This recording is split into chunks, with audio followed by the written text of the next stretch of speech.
Hello guys, स्वागत है आपका। आज हम डिस्कस करेंगे सोशियोलॉजी के पीवाईक्यू और इसको कॉन्सेप्ट के साथ हम डिस्कस करेंगे और ये यूजफुल होगा UGC net GRF assistant professor exam और जीआईसी लेक्चरर और पीजीटी एग्जाम की तैयारी करने वाले फ्रेंड्स के लिए। पहला क्वेश्चन, भारतीय समाज को समझने के लिए बुक व्यू और फील्ड व्यू का कॉन्सेप्ट किसने प्रस्तुत किया है? तो ये प्रस्तुत किया है हेमंत श्रीनिवास ने। हेमंत श्रीनिवास ने साथ ही में प्रभु जाति का कॉन्सेप्ट दिया है। इन्होंने संस्कृतिकरण का कॉन्सेप्ट दिया है और इन्होंने पश्चिमीकरण का कॉन्सेप्ट दिया है और इन्होंने धर्म निरपेक्षीकरण का कॉन्सेप्ट दिया है और साथ ही में इन्होंने रंपरा गांव का, इनका जो अध्ययन है वो रंपरा गांव का अध्ययन किया है और इनकी एक बुक है, वो है इंडियाज विलेज और कास्ट इन मॉडर्न इंडिया। और इनकी एक और बुक है religion and society among the Coorg of south India. और जो जीएस घुर्रे हैं, जीएस घुर्रे ने, जिन्हें हम भारतीय समाजशास्त्र का जनक भी कहते हैं, भारतीय समाजशास्त्र के जनक माने जाते हैं जीएस घुर्रे। और इन्होंने जो भारतीय समाज का अध्ययन इंडोलॉजिकल पर्सपेक्टिव के माध्यम से किया है। आगे बढ़ते हैं। अब ये कुछ अध्ययन क्षेत्र और स्कॉलर दिए गए हैं, इनका मिलान करना है। मैक्सियन समुदाय का अध्ययन किसने किया है? तो मैक्सियन समुदाय का अध्ययन रॉबर्ट रेडफील्ड ने किया है। किशनगढ़ी गांव का अध्ययन ये मैकी मैरियट ने किया है। रंपरा गांव का अध्ययन हेमंत श्रीनिवास ने किया है और समीरपेट गांव का अध्ययन एससी दुबे ने किया है। तो इस प्रकार से जो हमारा मिल जाता है 4 3 2 1, पहला ऑप्शन इसका सही है। नेक्स्ट बढ़ते हैं। जीएस घुर्रे द्वारा जनजातियों के लिए किस शब्द का प्रयोग किया गया है? तो जीएस घुर्रे ने जो जनजाति हैं उनको पिछड़ा हिंदू कहा है। और अब जीएस घुर्रे के क्या क्या कॉन्सेप्ट और क्या क्या इन्होंने इनके कॉन्सेप्ट रहे हैं उनको देख लेते हैं। फर्स्ट, हम ये जानते हैं कि जीएस घुर्रे भारतीय समाजशास्त्र के जनक कहे जाते हैं और भारतीय समाज की एकता का सिद्धांत इन्होंने दिया है। जो भारतीय समाज की एकता का सिद्धांत इन्होंने दिया है और जो ये सिद्धांत का स्रोत है, 2 स्रोत इन्होंने बताए हैं।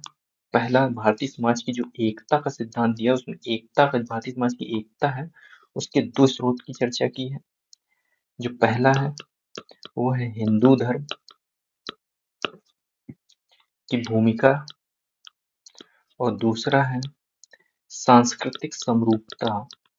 और साथ ही में इनके जो और कॉन्सेप्ट उन्होंने भारतीय जाति व्यवस्था जो रही है, जाति प्रथा रही है, उसके 6 लक्षणों की चर्चा की है।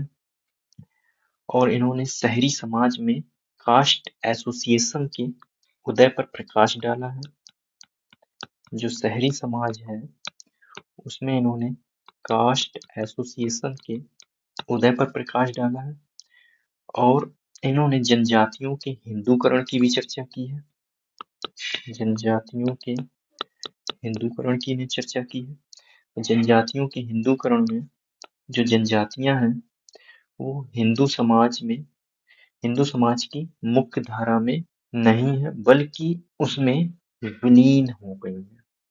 अर्थात इन्होंने कहा है कि जो जनजातियां हैं वो हिंदू समाज की मुख्य धारा से कटी नहीं है बल्कि उनमें क्या हो गई है, बल्कि हिंदू समाज में ये विलीन हो गई है। और साथ ही में इन्होंने ज्वाइंट फैमिली का कॉन्सेप्ट दिया है। ज्वाइंट फैमिली ज्वाइंट फैमिली के बारे में इन्होंने कहा है कि इसका स्वरूप चेंज होता है, क्योंकि इस चीज का स्वरूप चेंज होता है जिसके पीछे जो कारण है वो अर्बनाइजेशन और इंडस्ट्रियलाइजेशन है। और साथ ही में जो स्वरूप इसका चेंज हुआ है, ज्वाइंट फैमिली का स्वरूप भी चेंज हुआ है और ये विखंडित भी हुई है, लेकिन पूरी तरह से समाप्त नहीं हुई है, बल्कि इसकी जगह जो है एक्सटेंडेड फैमिली ने ले ली है। अर्बनाइजेशन, इंडस्ट्रियलाइजेशन के चलते जो संयुक्त परिवार है, इसके स्वरूप चेंज हुआ है, इसमें विखंडन हुआ है, लेकिन यह पूरी तरह से समाप्त नहीं हुआ है, बल्कि इसकी बल्कि इसकी जगह एक्सटेंडेड फैमिली ने ले ली है। उस प्रकार से एक्सटेंडेड फैमिली का उदय हुआ है। कौन सा युग्म गलत है?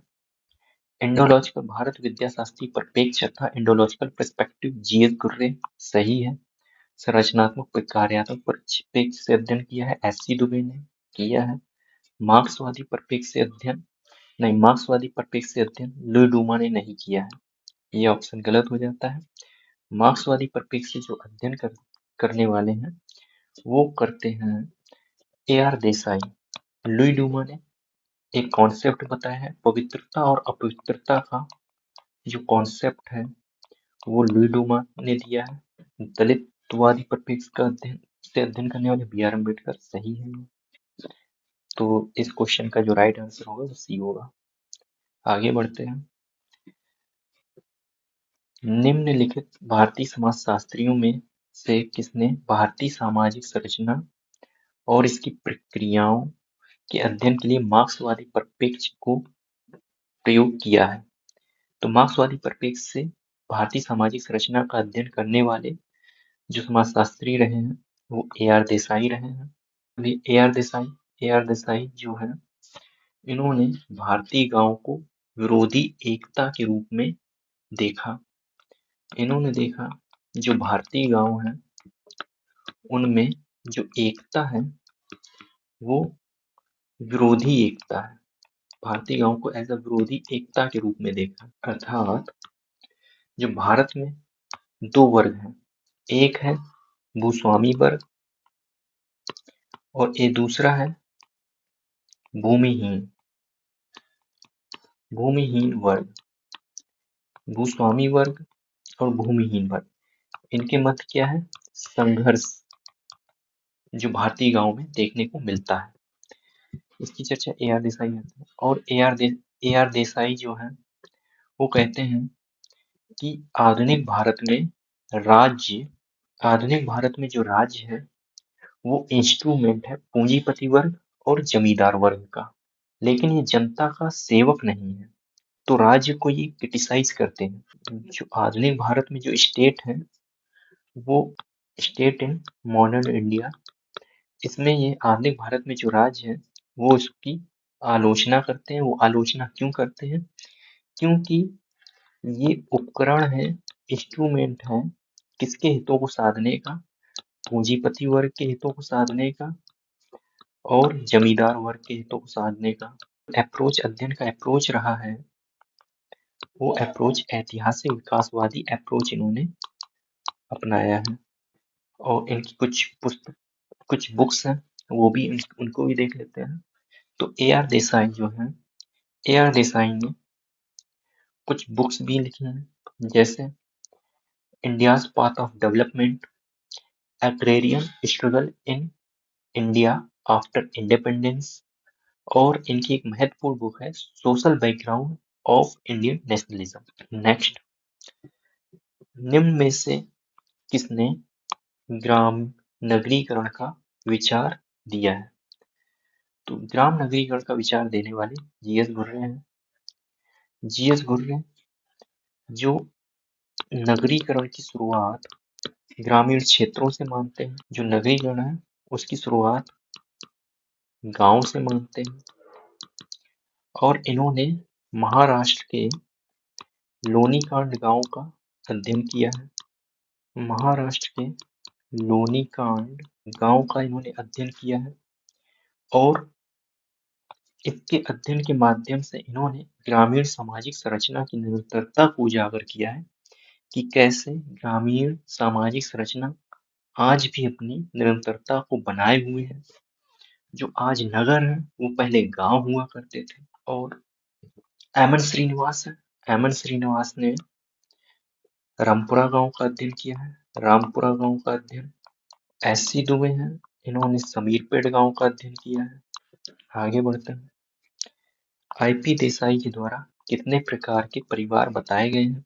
जो फैमिलीज आईपी देसाई ने बताई हैं, जो टाइप ऑफ फैमिलीज हैं, वो 5 प्रकार आईपी देसाई ने बताए हैं। और वो कौन कौन से टाइप है? वो है पहला है कार्यात्मक संयुक्त परिवार। कार्यात्मक संयुक्त परिवार के बारे में बताया है। और ट्रेडिशनल ज्वाइंट फैमिली के बारे में बताया है। और तीसरा इन्होंने मार्जिनल ज्वाइंट फैमिली के बारे में बताया है। और साथ ही में इन्होंने न्यूक्लियर फैमिली के बारे में बताया है।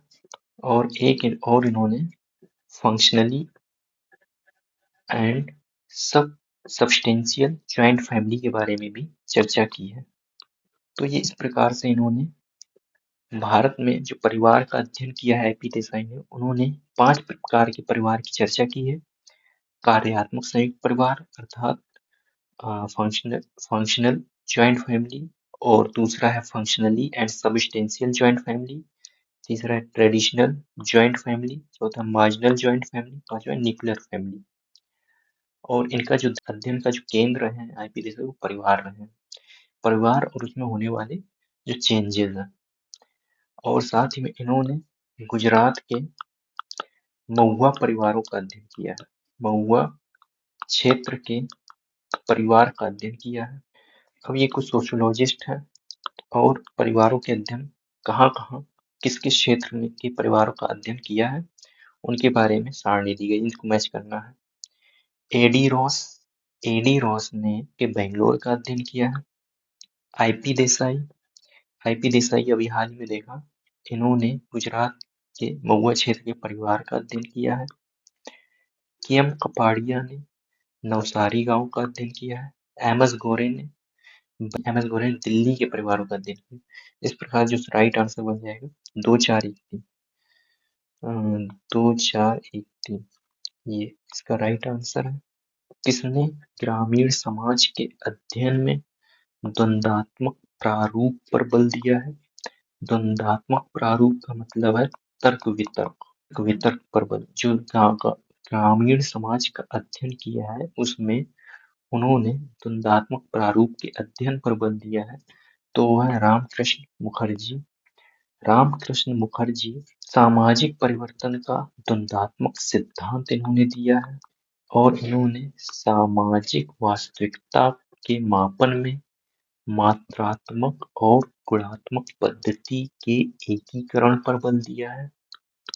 इन्होंने क्वालिटेटिव और क्वांटिटेटिव जो मेथड है उनके इंटीग्रेशन पर बल दिया है। आइडेंटिटी ऑफ इंडियन सोशियोलॉजी जो कॉन्सेप्ट है इनका, उसमें इन्होंने स्वतंत्र और स्वदेशी भारतीय समाजशास्त्र विकसित करने पर बल दिया है, क्योंकि इन्होंने इस मत को खारिज किया है कि जो भारतीय समाजशास्त्र का अध्ययन पश्चिमी सिद्धांत के आधार पर किया जाना चाहिए, इस बात को ये स्वीकार नहीं करते हैं और कहते हैं कि जो भारतीय समाजशास्त्र है उसको स्वतंत्र और स्वदेशी अध्ययन किया जाना चाहिए। अब इसमें है कि कौन से पहलू एमएन श्रीनिवास के कार्यों से संबंधित नहीं है?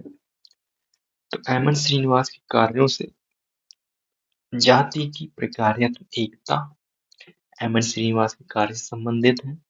इन्होंने प्रभु जाति का कॉन्सेप्ट दिया है और ये बताया है कि कैसे जो जातियां हैं वो संख्या बल के आधार पर अपने प्रभुत्व को बनाए रखती हैं। संख्या बल के आधार पर, राजनीतिक सत्ता के आधार पर, आर्थिक शक्ति के आधार पर उस क्षेत्र में अपने राजनीतिक प्रभुत्व को बनाए रखती हैं और आपस में एक दूसरे से इंटीग्रेट होकर कार्य करती हैं। और दूसरा इनका जो अध्ययन रहा है वो फील्ड व्यू पर आधारित रहा है।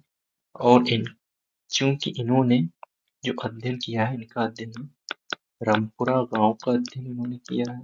क्वेश्चन दिया गया है कि बी आर अम्बेडकर की कृतियों को उनके सही क्रम में व्यवस्थित करूं। तो ये पहली कृति है हु वर शूद्रास, तो ये लिखी थी 1946 में। दूसरी है एनालिसिस ऑफ कास्ट, जो 1936 में लिखी थी। Caste in India, their mechanism, genesis and development, ये 1917 में आई थी।